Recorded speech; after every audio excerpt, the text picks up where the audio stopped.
It's showtime, folks. Enjoy the show. Good morning, gentlemen. Happy Saturday matinee to you both. Good morning. Here we are again. I worry that we're going to miss that joke at the end. And so let's just say this next week we're going to be talking about Star Trek First Contact, and we have just realized, Andy, that the movie is actually about what? About Geordi's new eyewear. His first contacts. That's what the title is referring to. It's funny the second time. That's brilliant. It is still.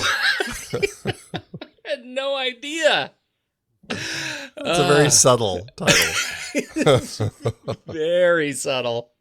See, don't do that because you can't do a spit take drinking coffee in front of your laptop. That's dangerous. Don't do that to me. Oh, God. All right. So we need to talk about a couple of bits of catch up. We never talk about deaths on the show. It's pretty rare that we've talked about deaths, but Harry Dean Stanton died, you guys. Yeah. So I would just like to take a moment and ask you, what's your favorite Harry Dean Stanton movie? Alien? Mine too. But there are so many movies, 200 credits. Yeah. He's done a lot of great stuff. He's been in some really interesting David Lynch projects. He's done, he was in The Green Mile. I mean, there's his career was just crazy big with a huge variety. Paris, Texas is another one that stands out in my head as an interesting one. Escape from New York. Yeah, we talked about him on Escape from New York, and to movies like Last Temptation of Christ. Like, what is Harry Dean Stanton doing in that movie? Yeah, right. Pretty in Pink. Like, what an amazing range that this guy had. Of course, everybody says he's known for Repo Man, and I guess. Yeah, it's a funny one to bring up. I mean, it's certainly the cult side of things with him, but it's not something that I know he's in it, but it's not one that I go to, I guess. It's a funny thing. I think to a lot of people, Harry Dean Stanton is that face. We always talk about that face, the guy with that face. You always recognize him, but you're not quite sure who he is until you look at his credits. I mean, for those of us who have such a connection to movies like Alien and Green Mile, it's a little bit different. So when you see him pop up as security guard in the Avengers, it really means something, like hits you square in the face. But he is an incredible character actor. And one of the things I posted last night, after the career that guy's had and as sort of rough-hewn as he is, it is really great satisfaction that he went at 91 last night of natural causes. More power to him. Hear, hear. Hear, hear. No crazy, death saga for him. He goes in peace. So there you go. Thoughts are with his family and friends. And did you just see Brazil? In a real place? Oh, yeah. What was that about? What did I hear about that? Well, on the other side of the valley here, there's a new, relatively new Alamo Draft House. And, one of the things they're doing right now is showing a lot of old, I can't remember what the series is, like dystopian future movies and something like that. And so they were showing Brazil last night, the director's cut, on the big screen, and it was glorious. Oh, what a great experience. Did you learn anything new about the movie? Seeing it on the big screen? It's always interesting seeing a movie that you love so much on the big screen, and you start catching things. I mean, even I could say the same thing about Close Encounters when that played a couple weeks back, and just seeing the little details that sometimes you miss when you're watching it at home on the small screen. And here, just on the big screen, there's so much detail. The way the sound mix hits you, like I kept noticing different sounds and stuff. I'm like, I haven't heard all that, and so it's just really exciting noticing these things. Like I noticed on Jack's little torture table when he's getting ready to basically lobotomize Sam, there's like a little rubber bouncy ball and a pacifier. Yeah. What are those things doing at his table? How Gilliam was sitting there. That's fantastic. It really is. Yeah, what a treat that they're showing these. Go ahead. Well, I was going to say, and they're going to be screening Metropolis. It'll be like a free screening sometime later this month. So Oh, wow. that's another one. If I feel like driving all the way across the valley again, I'd love to go check that one out on the big screen. yeah, it's like the trend to get people back in theaters is you've got to be showing, films that will draw them in. And when we talked about how like sparse the box office is and what's out there, it's like this is the way you can get people into a theater because they're they'll show up for a movie that they want to see. I hadn't seen Brazil in probably like 15 years, so for me it was like seeing it like for the first time again, and I don't think I'd seen the director's cut, so I have no idea what was new. But because my recollections of Brazil are like the opening scene, the Robert De Niro disappearing in a pile of paper, and like the flying around stuff. That was about and the desk. The desk.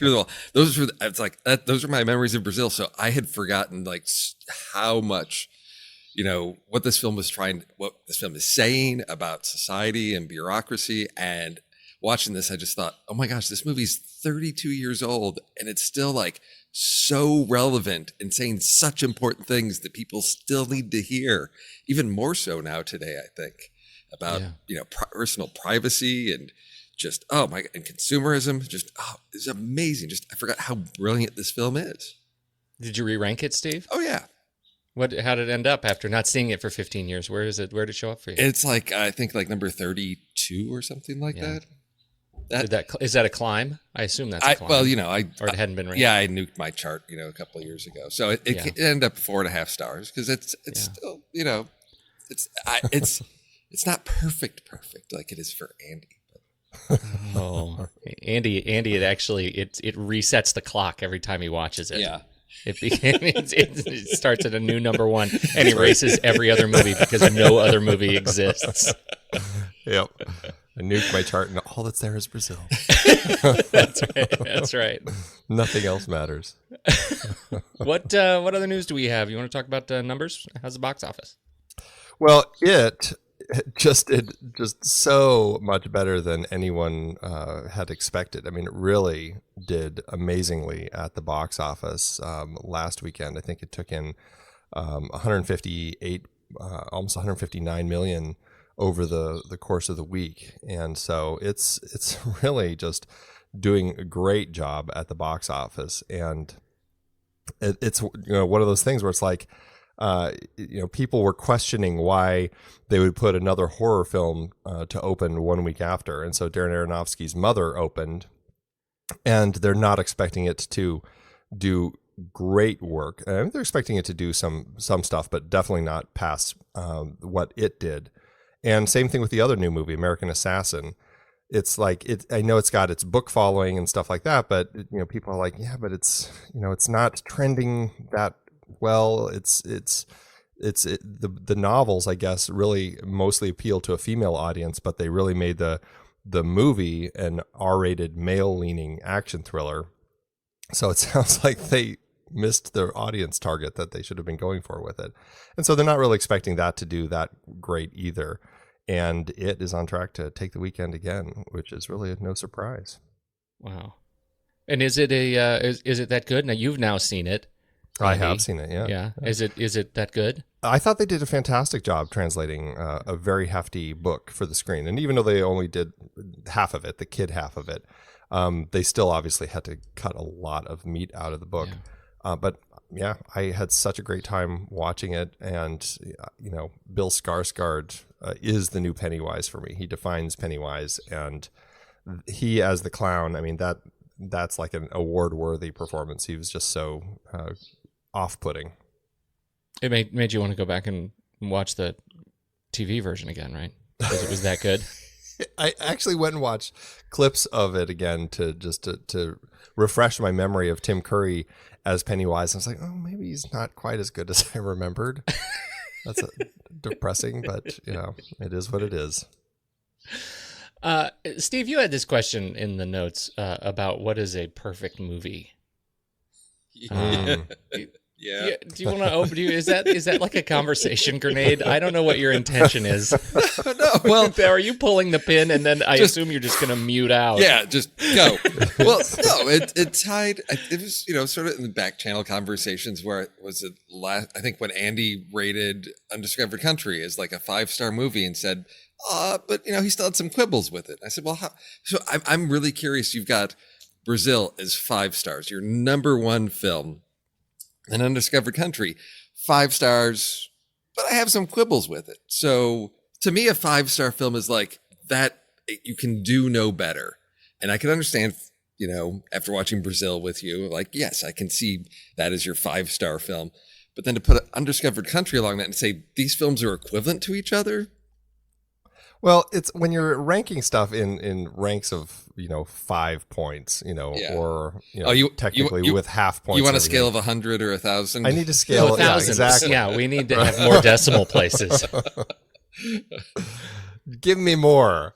I need a bigger spread. So in your head, what you're telling me is you do go out to 3 or 4 places. Oh, absolutely. Oh, yeah. Geez. Okay. Okay. Because, and I would ask this question, is it possible, Steve, to see a movie for the first time and know that it's a 5-star film? Yes. I think it is. Because See, I run into this all the time, and I always write it off to rating Hangover. Oh, And yeah. sometimes I really love Yeah. the movie the Yeah. first time I see it. Yeah. And it's fantastic, and I'll give it 5 stars, knowing full well that the next time I see it, it may change. It'll drop to 2. Okay. Yeah. I can see that. It doesn't drop to 2, Steve. No, there are films, there are a few that I've seen that I've watched the first time and said, wow, this is just an amazing film. I would give this 5 stars. And yeah, I know there's some that don't hold up. And sometimes it's that you get wrapped up in the emotional connection or response to that film. But there are some that still hold up for me. And so I really, to me, those are like my perfect films that I just, they wowed me the first time. They continue to stay there. So like recently for me, like Me and Earl and the Dying Girl, I had just an amazing experience seeing that film. And to me, I've seen it, I think 3 or 4 more times. Still love that film. Wouldn't change a thing about that perfect 5-star film right there. Mm-hmm. Then there's ones that like Arrival, which just blew me away the first time. And then the second time, there's so much more to it that I was like, oh, can I go to 6 stars on this one? Because it impressed me right out of the gate the first time with what it was accomplishing. And then each time I'm like rewarded more and more as I explore the depths of what that film is doing. That's one of the things I like so much about Letterboxd and the indicator that I've seen it before, right? And here's my rating. Because generally, if it's a 5-star film and I've seen it before, that means I really feel like it's a 5-star film. Right. Like I rated What Happened to Monday as a 5-star film because I had an amazing time with that. I know full well when I watch this again that I'm going to have enough trouble with it that it's going to fall a little bit. And I'm okay with that. Okay. Yeah, it's tricky. And, thinking back on Star Trek VI specifically, I would say probably now the 5-star came in the heat of the moment. 1 week later, he's got our conversation. 1 week later, 1 week. It's the Brazil effect. No, for crying out loud. It probably would be 4.5 and I was fluctuating. I had a real fluctuation, but I was passionate. Pete and I had a great conversation about it, and so sometimes those things do influence your rankings, but. In that case, it was exactly where it needs to be. 5 stars is appropriate for that movie. Shut up. Stop talking. You're ruining it. Okay. Well, shall we jump into trailers? Yeah, let's do our trailers. All right. Who wants to go first? I'll go first. All right. Because A24 is back on the trailer chat. You actually had 2 trailers, and I have to tell you, I'm a little bit disappointed that you didn't do the other one. Are you? Yeah. I know Alexander Payne or this fantastic A24 film. But I was so torn. But there's something because you're an addict. Because I'm an addict, I can't stop. More A24. No, I really, I've been waiting for The Disaster Artist for quite a while. As soon as I heard they were making it and that the Franco brothers were going to be involved, I kind of got pretty excited about the possibilities with this. I've never actually watched the entirety of The Room. I'm one of those people who I probably would not want to sit and watch the whole thing because I'm sure it's just complete garbage. But I have enjoyed all of the clips that you can find all over YouTube. The clips are so funny because it's just done so poorly, and it's so strangely, like it's people who had no sense as to how they're actually making a movie. And now getting James Franco's take on the making of Tommy Wiseau's The Room, I mean, it just has me in stitches watching these bumbling fools trying to make their movie, and it's just hilarious. I giggle with joy as I watch these people. It feels very much like Ed Wood. It's these people who are just passionate about making a project. And there's something to be said for passion, even if they don't have the art or the talent to actually do it. But it looks very exciting to me. James Franco directs and also plays Tommy Wiseau. His brother Dave is playing Greg, who's the lead actor in the film. You also have Seth Rogen, Alison Brie, Zac Efron, Kate Upton, Kristen Bell, Adam Scott, Bryan Cranston. It's a huge cast of people. I think Sharon Stone and Melanie Griffith also both pop up. So I'm really excited about this one, and can't wait. What do you guys think? To me, I watched that, and I think you should preface your comments by saying if you've actually seen any bits of The Room. I haven't, and to me, watching this, it was awkward, embarrassing, and uncomfortable because to me, it's like the epitome of the Dunning-Kruger effect. Where people have this people of low ability suffer from this perception that they're actually experts in something because there's so much they don't know that they don't know that they don't know it. Yeah. And to me, just watching this trailer, I thought, oh my gosh, this is like a textbook case of this. And it's just so, I don't know. I feel like, is this when you're just exploiting somebody for their foolishness? And it reminded me of some of these documentaries that really bother me, where somebody will latch on to some extreme fandom or fringe group and then do a documentary. And I think, oh, it's going to be an interesting, exploration of this subculture. But really, no, it's just we're parading around these, people that are social outcasts or have just these extreme, ridiculous hobbies or interests. And it's just basically throwing that up on the screen for everybody to see without having any specific point of view or take on it. And to me, I'm curious about this film, and I know it's based on the book from one of the guys involved in it, so it's his experience, so there's already sort of a specific point of view. But it just reminds me of Curb Your Enthusiasm. You just feel bad watching this, but you can't help but watch this thing collapse on itself. Okay, I agree with most of what Steve said, and the thing that I worry about this movie is that it becomes a lampoon of itself. Part of what will make this movie great is if it stays just serious enough about the making of the movie that the characters and their weirdness is allowed to shine, and that you can laugh at the context and not just at the fact that here are a bunch of guys who have so much fun making movies that it's funny mostly to them. Do you know what I mean? There are movies that these guys have made that kind of fall beyond that category where it's funny to them and not as funny to the mass audience, and that's fine. And I'm with you, Andy. I think we both ended up liking This Is the End. I'm not sure if it's a movie that we liked because of the drinks that went along with the viewing, but it was a funny movie. It has its moments. I'm excited to see this actually because I think the Francos are really clever gents, and I think it's great to see them both sort of in a quote starring role, and so I'm excited to see it. But I'm going to put my inner child under the stairs for this one. That's a scary place to store your inner child. Is he Harry Potter? You just lock him in the thing under. Yeah, my inner child is actually Harry Potter. He never made it to Hogwarts. I just keep him under the stairs. It's been 7 years. Well, that's disturbing. Yeah. Well, this one, it's going to be opening limited here December 1st and then wide everywhere December 8th. And it's already, it's played at a few festivals. I think Australia is where it's hitting first on November 30th.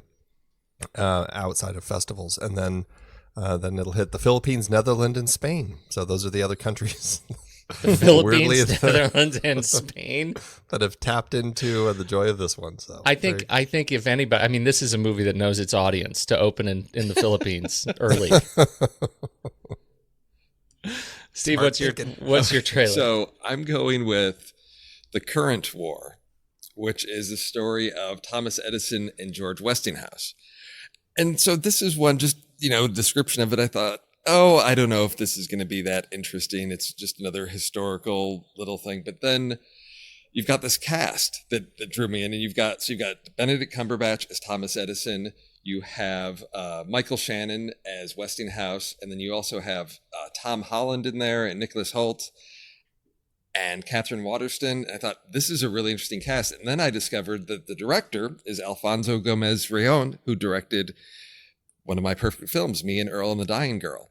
And just watching this trailer, it has a very interesting visual style for a film that's set in the past. There's just a lot of modern, I guess, more contemporary techniques, whereas usually your historical dramas, you're sort of just, traditional framing. You're not doing anything overly stylistic, because for some reason that wouldn't feel appropriate for old-timey subject matter. So there's just some interesting cinematography to this that sort of drew me in. And I think it's a fascinating era in our nation as we're developing, and discovering electricity and the whole, what type of man is Edison? And that there's even at the end of the trailer teases, Tesla. And we know the story behind the conflict between those two. So it's one of those interesting stories I want to see, to learn a little bit more, because it's a part that I think everybody gets in elementary school, like, Edison is this great inventor, he did these things. To see sort of a more detailed take on sort of his connection with Westinghouse, who was, as I understand from the trailer, was involved in like the fuel and gasoline industry, which was now a threat to, was threatened by electricity. And so his conversion to partnering with Edison, I'm kind of interested to see how those dynamics play out. And as I was mentioning to Andy last night, I said, anything with Michael Shannon, and I'm pretty much in for. He always just impresses me and just brings so much to any role. So I'm really interested to see this one. It is coming in January 2018, which I thought, oh no. Oh. But I saw that there is it's getting some limited release in November. So I don't know if that's we're going to put it out in limited like New York and LA at the end make it eligible for Oscar contention, and then go wider in January so they don't have to fight, for screen real estate with everything else that's getting crammed into theaters in the holiday season. Or maybe it is going to be a potential disaster. I don't know. But this is one that just, I think, is an interesting subject matter with a really compelling cast. I almost didn't want to watch the trailer because I thought it was a military movie. I thought it was the current war. Right.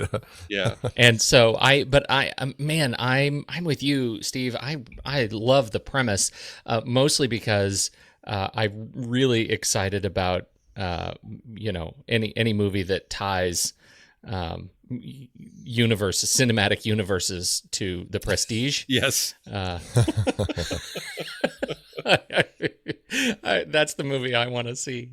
I think it looks great. I think the cast looks great. I think seeing these two guys go sort of tete-a-tete, I think is going to be fantastic to see on screen. I deeply, deeply hope it's not a disaster, because I think the concept is fantastic, and it's just the kind of movie that excites me. Yeah, I agree. It really got me excited to see this. This is a story I'm always fascinated about Edison. He's a really interesting character in history. And I love that he's got the field of light bulbs, just like Tesla did in The Prestige. Yeah, totally. But Teslas were just pushed into the ground. His, I think, are all wired together. Tesla would just, he electrified the surface of the earth. So good luck, humanity. Even in cinema, they're trying to battle each other with their ideas, though. I love it. It's a fascinating story. I'm really excited with the cast and, like you said, the director. This is one that I really do hope that the November limited release that they have is to just kind of get a read on the audiences and maybe give it an earlier release rather than the January doldrums. But I guess we'll find out. Regardless, I am curious about this one, so count me in. Okay, so my trailer is The Red Sparrow, a new Jennifer Lawrence movie. Jennifer Lawrence, Joel Edgerton, Matthias Schoenaerts, Charlotte Rampling, Mary Louise Parker, and Jeremy Irons. It is a spy thriller. It's based on the book by Francis Lawrence, in which a Russian spy falls in love with an American CIA officer and struggles with whether or not to become a double agent as a result. And did you guys ever read The Charm School by Nelson DeMille? Nope. Nope. It's so great. I love these kinds of stories. So The Charm School was all about this American MBA student is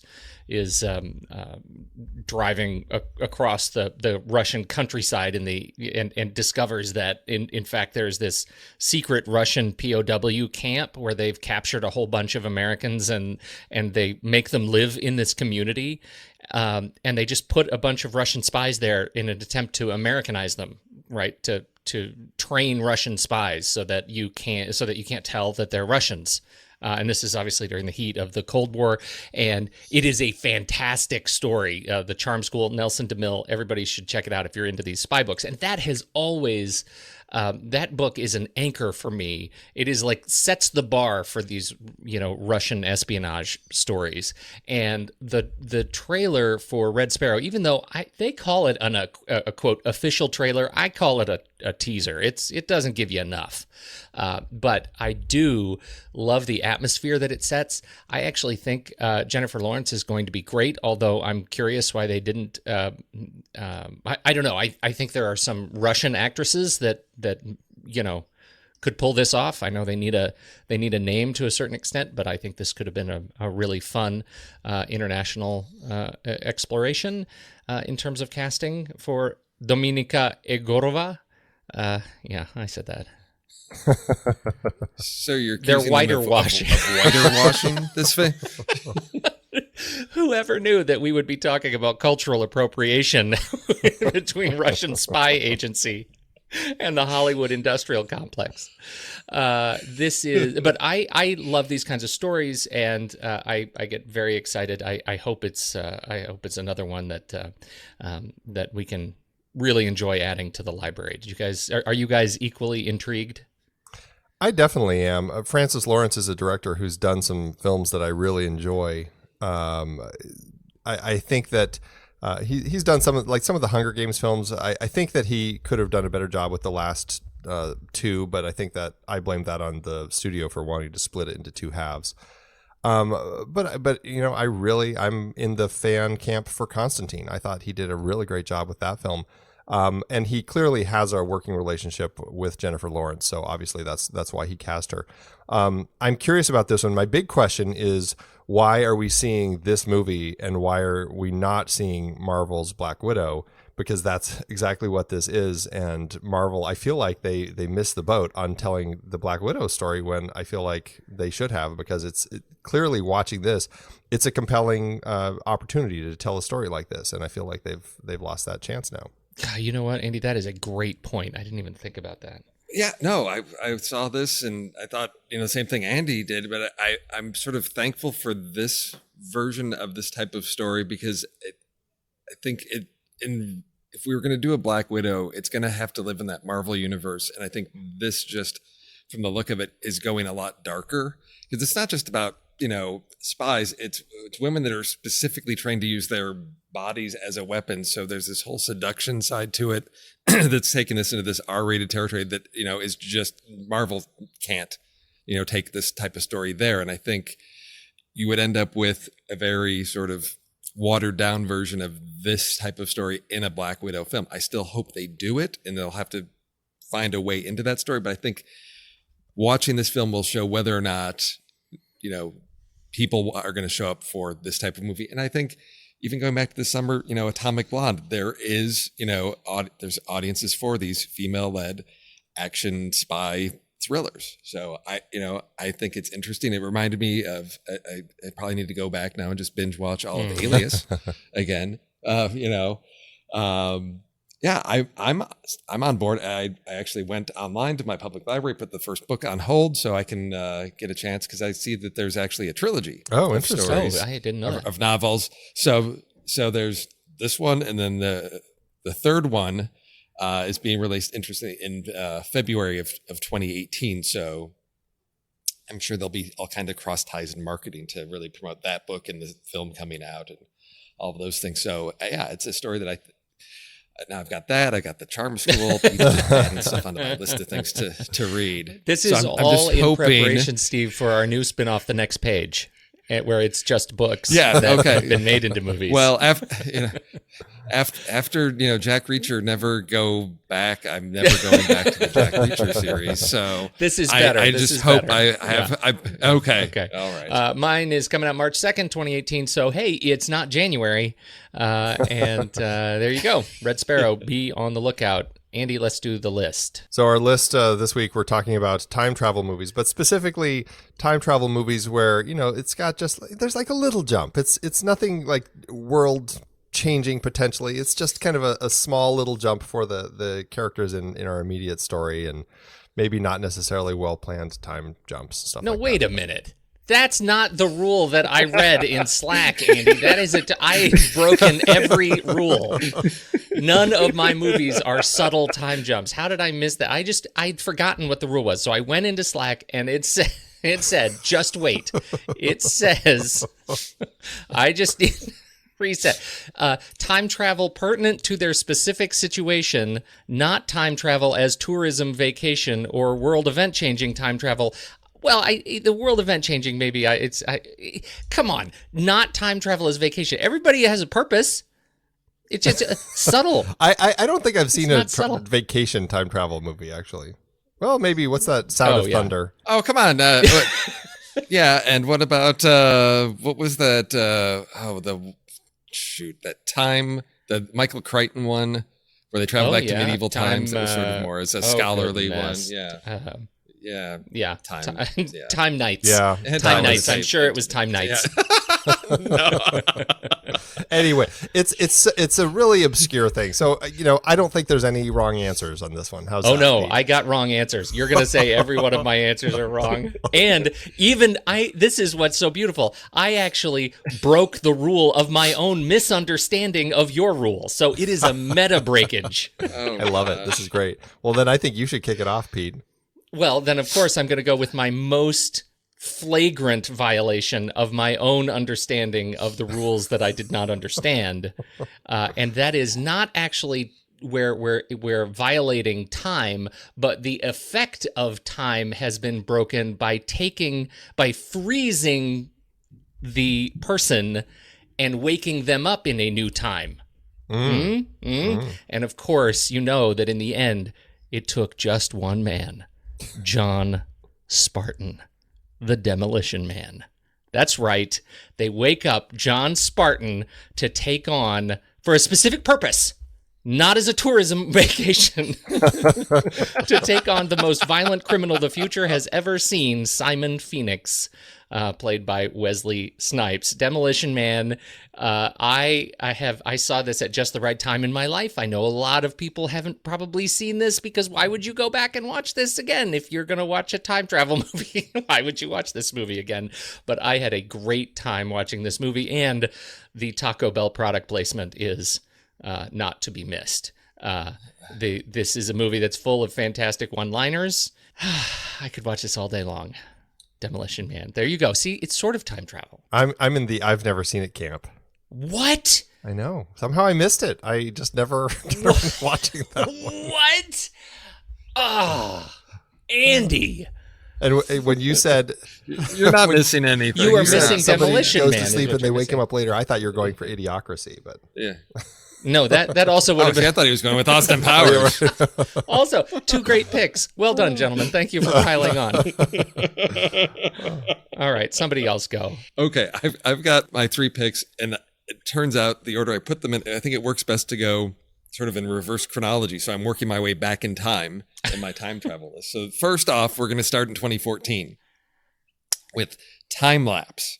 This is a little film I discovered on Netflix, and it really reminded me of that feeling of when you're just browsing the shelves of a video store and all the big titles are gone, and you're looking for something, you stumble across something in the genre section, you're like, well, this looks really interesting. You take it home and you watch it, and you're like, wow, how do people not know about this film? This was a lot of fun. It may not be a 5-star film, but I really enjoyed it. And Time Lapse is a story of 3 friends, roommates, that discover that their neighbor across the street has invented a machine that takes pictures a day into the future. And so now they have an idea of what's coming. So the time travel is sort of viewing what's going to happen in the future and trying to then use that for their personal gain. But of course, whenever you monkey around with time travel, the consequences are going to, come back and haunt you, and catastrophic, horrible, things are going to happen when you are trying to profit from, the abuse of science. Didn't we talk about this trailer, Pete? Because it sounds so familiar to me. Is this the one where like his friend takes a picture of him at his birthday party and then he sees himself in the background of the photo or something? Or am I thinking of a different movie? That's no, that was Project. Oh, that's right, Project Almanac. That's what that was. With the teens. Yeah, right. This is just it's a big camera. And it basically, something happens. They go over to his apartment to make sure he's okay. And they see on the wall just all these like Polaroids with dates on them. And they see things that are happening. And they get to the end and they're like, well, this hasn't happened yet. And so then when those events happen, they're like, wait, this is exactly what happened in the photo. And it does. So it's one of these, small films, not a lot of recognizable faces. It does Danielle have Panabaker's in it. I was going to say Danielle Panabaker, for those of you that are big fans of, the DC universe on television. So it's just a lot of fun, but it gets into that idea of time travel without them actually moving through time, but seeing what the potential future is. Cool. That's on the list. That's awesome. Well, my first choice is and I guess this is the direction I was thinking of with this particular list, but I don't think I ever described the list very well. So anyway, throw it all out now. Let's just so whatever it is. My first one is Back to the Future, which is just one of the most brilliant time travel movies ever made. And but specifically I'm picking it because there's a moment at the end where Marty is really distraught that Doc is going to die, and he's like, wait a minute, what am I thinking? I've got all the time in the world. And he changes his settings back just enough where it's like he could have gone back even further to help Doc in a better way. But no, he goes back just enough to where it's kind of a nonsensical point to go back, and Doc still gets shot. Luckily, Doc had gotten his note and all that, but still, it's just one of those things where I'm like, purely they missed he missed the whole thing. You've got all the time in the world, but I'm still not going to give myself enough time. Okay, I guess I get it. And I still screwed it up. That's okay. I think I'm going to be breaking my own rules here soon. All right. My second trailer asks the question. Trailer. What? Your second trailer? Yeah, I'm living in the past, Andy. My second film on the list poses the question to which I hope you both know the answer. Who was Joan of Arc? Come on, you guys, seriously? Everybody knows it was Noah's wife. That's right, the best time travel movie in history because it has a specific purpose. They are gathering together the world's great historical figures to support them in the writing of their book report. This is, of course, Bill and Ted's Excellent Adventure. Yeah, I did that. I went there. I actually think, as a time travel movie, this is one of the most fun because it is, it knows exactly what it is, and most importantly, exactly what it is not. And it's goofy. And again, like Demolition Man, why would you go back and watch this movie? Because, why not? It's because it's a brilliant film, Pete. That's why. That's exactly why. That was close to being on my list for the very specific moment where they're in the cell, and it's like, oh, what if we we have to remind ourselves we're going to get the key and we'll put it right here, and then they reach over and the key's there. It's like, cool. Exactly. You see how good that time travel is? That's brilliant. One of the best uses of time travel ever. That's it. Bill and Ted, low-hanging fruit, but not quite as low-hanging as Back to the Future. That was almost on my list. But super tasty. Super tasty. Non-bogus. Oh my goodness. Okay. So interesting concept of a good time travel movie, I guess. I'm going to go to 2007, which I think really took Andy's rules into mind and the constraints that this movie's working on. This is Time Crimes from Nacho Vigalondo, who directed 2016's Colossal, which I highly recommend if you haven't seen that. That one's not a time travel movie, but Time Crimes is interesting because it's set in a time loop, really like over several hours in one day. And so you've got a man who sees some things happen, ends up getting lured into a time machine and interacting with himself through this time loop. So I don't want to get too spoilery about it, but it's that idea of that is played around with in Back to the Future 2, where you're seeing events from now a different point of view at a different point in time. So you start to understand the causes of the things that happen the first part of the loop you see. So it's what I really like about it is it's a sci-fi film without any like special effects at all. It's just a straightforward story of a guy trying to like get through a Saturday afternoon. And it's just the way it wraps time travel into this little loop was just extremely entertaining and fun.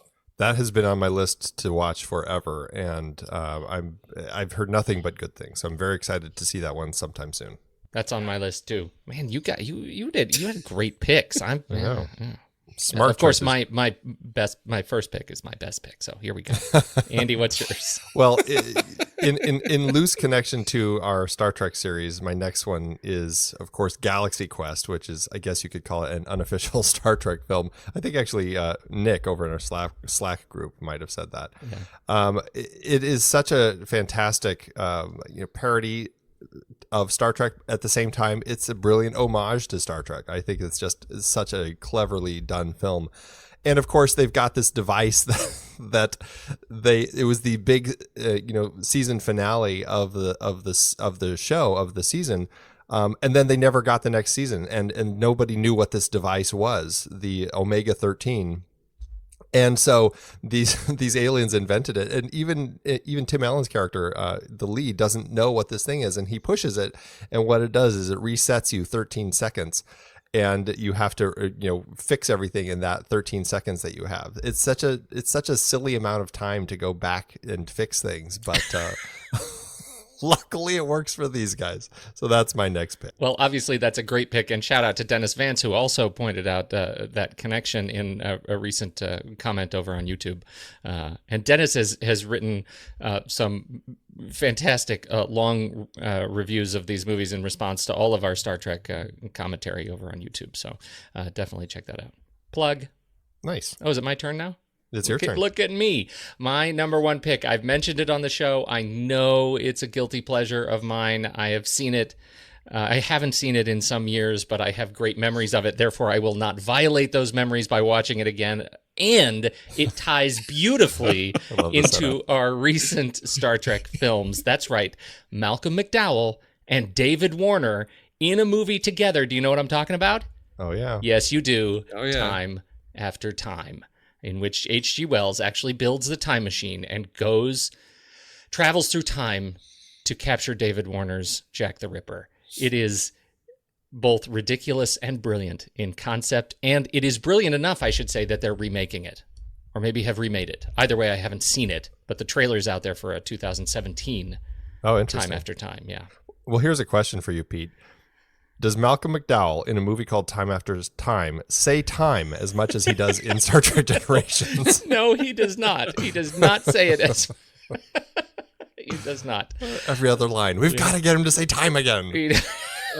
Not even in a movie actually about time travel does he say it. You will not be as drunk watching this movie. All right, Steve, what's your last one? Okay, so to clarify, the Time After Time in 2017 is actually a TV series. Oh, it is?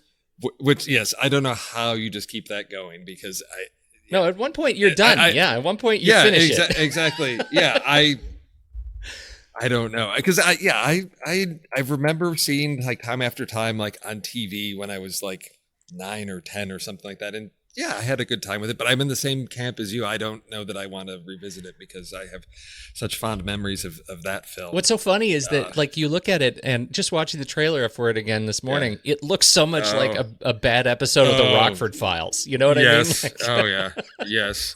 So I'm gonna just go to what I think is the ultimate time travel movie, 2004's Primer. Yeah. In terms of, using time travel for your own benefit, you've got guys that sort of invent a time machine in their garage, and they start off by using it to just play the stock market. And then, of course, things, explode from there. And what I love about this is it, I guess, sort of like Bill and Ted, they don't bother to take time to explain rules about time travel.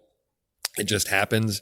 There's a lot of questions unanswered about certain characters and the sort of side effects of time travel. But it's one that your initial viewing will break your mind, and then repeated viewing, you start to actually understand what's going on in this film.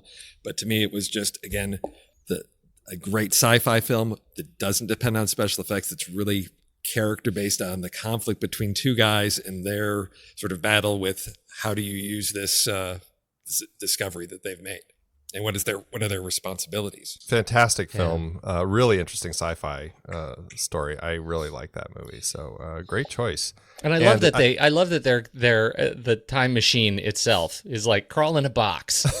Yes, it's so good. Yeah. Hey, go to sleep. Here's some cardboard and PVC pipe, and put it in a storage unit, and just go. When you now it's going to feel like you go to sleep, and when you wake up, it'll be tomorrow. Wait a minute. Magic how that works.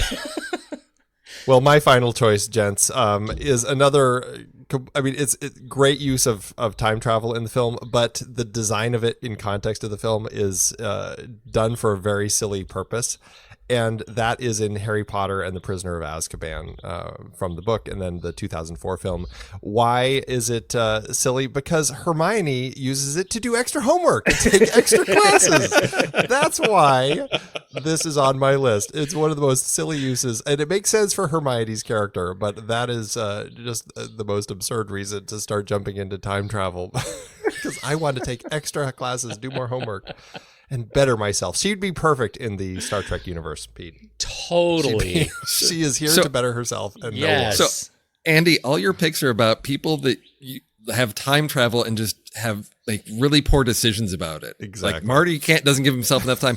Hermione could go back and kill Voldemort, but no, I'm just going to do homework. And then Galaxy Quest, 13 seconds. Yeah. What can you do in 13 seconds? I love it. That's brilliant. I am surprised. So I'm curious, you guys, just a quick kind of rapid fire. What are the movies that are like 4 and 5 on your list? Because I ended up with X-Men: Days of Future Past and Looper, but I hacked Looper because we've talked about it on the show. Well, I had Bill and Ted was on my list too, but it was kind of a little farther down. But it was one I was considering throwing in there if somebody else picked one of my first choices. Fascinating. Steve, any cuts that didn't make your list, or did you just come up with your top 3 and you knew in your heart? Yeah, Well, I didn't decide till like after watching Brazil last night whether I was gonna put a list together. So I just said, what are my 3 favorites? What are the really strong ones? So I hadn't had time.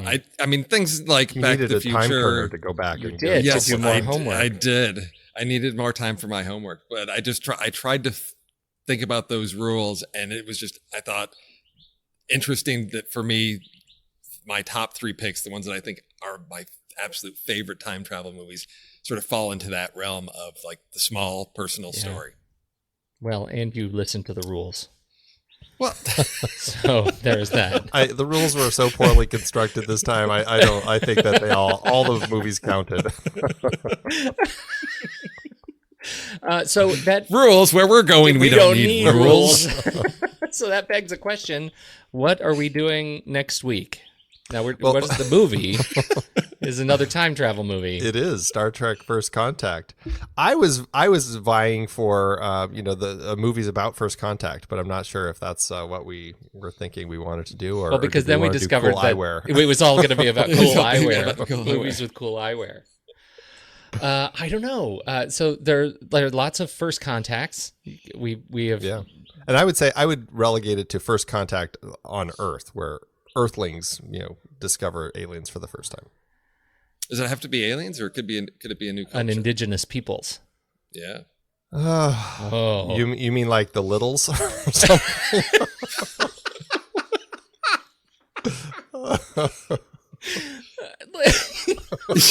Yes, exactly. I want to make sure we get the littles on our list. Yes, that's all Steve We'll is call trying it to do. the littles list.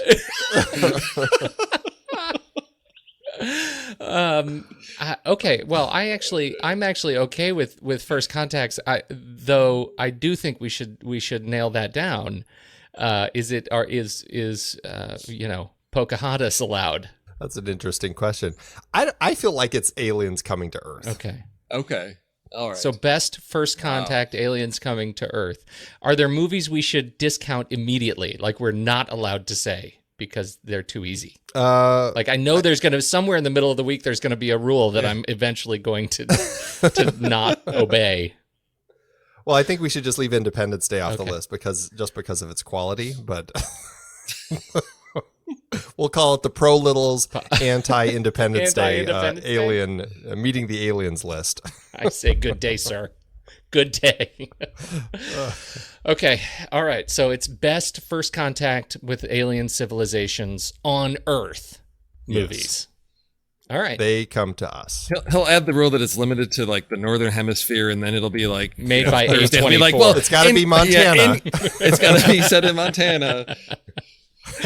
Okay, this is going to be a long list. Thank you everybody for downloading and listening to new Patreon supporters. Thank you so much for joining the club. We sure appreciate it, and we hope that we hope you hope you get maybe a laugh out of this weekend show while you're doing the dishes.